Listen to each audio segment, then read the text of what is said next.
கர்த்தரும் இரட்சகருமாகிய இயேசு கிறிஸ்துவின் இனிதான நாமத்திலே வாழ்த்துகிறேன். கர்த்தர் உங்களை ஆசீர்வதிப்பாராக. இந்த புதிய நாளை காண செய்த தேவாதி தேவனுக்கு ஸ்தோத்திரம் உண்டாவதாக. இந்த நாளில் நல்ல கிருபைகளை தந்து கர்த்தர் ஆசீர்வதித்து வழி நடத்துவாராக.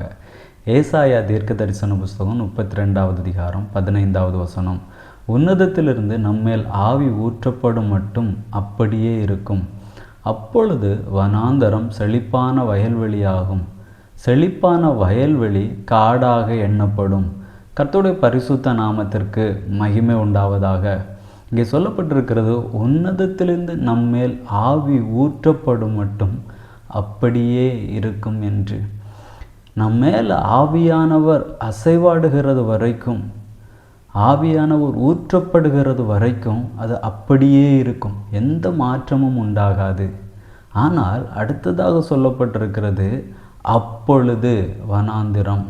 எப்பொழுது? ஆவியானவர் ஊற்றப்பட்ட பின்பாக, பரிசுத்த ஆவியினுடைய ஆளுகை நம்மேல் வந்த பின்பாக நிச்சயமாக அந்த வனாந்தரம் செழிப்பாக மாறும், ஒரு வயல்வெளியாக மாறும். நம்ம வாழ்க்கையில் ஒருவேளை சந்தோஷமே இல்லாமல் வெறுமையாக இருக்கலாம், மகிழ்ச்சி இல்லாமல் இருக்கலாம், ஒரு வனாந்தரமாக இருக்கலாம். ஆனால் நம்முடைய வாழ்க்கையிலே ஆவியானவருடைய ஆளுகை வரும் பொழுது, உன்னதத்திலிருந்து வரக்கூடிய அந்த பரிசுத்த ஆவியினால் நாம் நிரப்பப்படும் பொழுது, நம்முடைய வாழ்க்கையில் இருக்கக்கூடிய அந்த வனாந்தரம் ஒரு செழிப்பான வயலாக மாறும். அதே வேளையிலே அங்கே செழிப்பாக இருக்கக்கூடிய இடம் காடாக எண்ணப்படும் என்று சொல்லப்பட்டிருக்கிறது. அதாவது ஏற்கனவே அங்கே ஒரு செழிப்பு இருக்கிறது, அதன் மேலே இன்னும் ஒரு ஆசீர்வாதம், இன்னும் ஒரு செழிப்பு, அது பெருகி அது காடாக எண்ணப்படும் என்று சொல்லப்பட்டிருக்கிறது. இப்போ நம்முடைய வாழ்க்கையிலே ஆவியானவருக்கு நாம் விட்டு கொடுக்க வேண்டும். ஆவியானவரை நாம் வருந்தி அழைக்க வேண்டும். என நிரப்புங்கப்பா அப்படிங்கிற ஒரு தாகத்தோடு தேவ சமூகத்தில் நிற்கும் பொழுது ஆவியானவர் நம்மை நிரப்புவார்.